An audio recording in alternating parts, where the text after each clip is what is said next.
My dear student, today I'll talk about program versus process. So, program a passive entity stored on disk. যখন secondary মেমোরিতে একটা passive entity store করা থাকবে তখন তাকে আমরা programme বলবো। As for example, an executable file.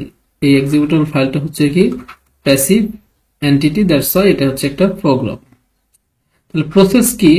An active entity created when the program is loaded into memory, I mean main memory, I mean primary memory, and executed, তখন সেটা হবে process.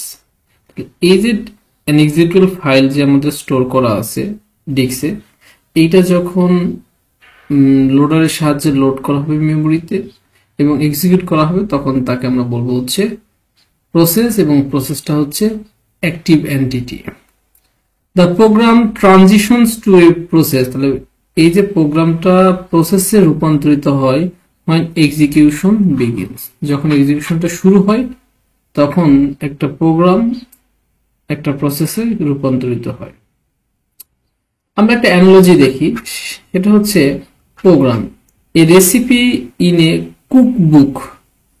আমাদের যে কুকবুক আছে সেখানে একটা রেসিপি দেওয়া আছে, এই রেসিপিটা জাস্ট কুকবুকে দেওয়া আছে, সো এটা হচ্ছে এটা প্যাসিভ, কারণ জাস্ট ইনস্ট্রাকশন দেওয়া আছে।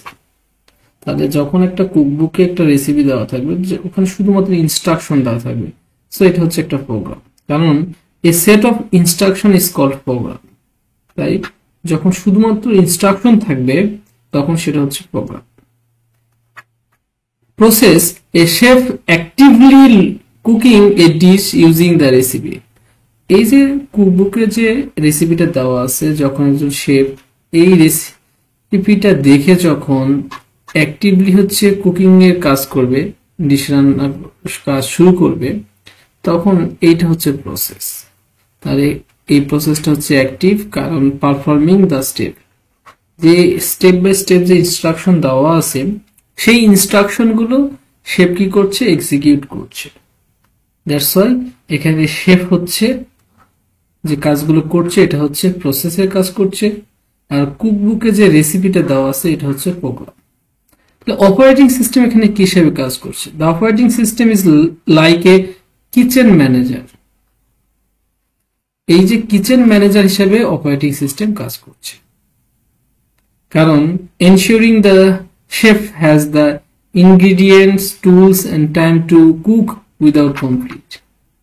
এই যে শেফ যে রান্না করবে তার জন্য উপাদান লাগবে, টুলস লাগবে এবং টাইম লাগবে, এবং এগুলোর মধ্যে যাতে কনফ্লিক্ট না হয় এই এনভায়রনমেন্ট বা এই ফ্যাসিলিটি গুলো প্রোভাইড করে কি অপারেটিং সিস্টেম, যার কারণে এই কিচেন ম্যানেজার হিসেবে কাজ করছে অপারেটিং সিস্টেম।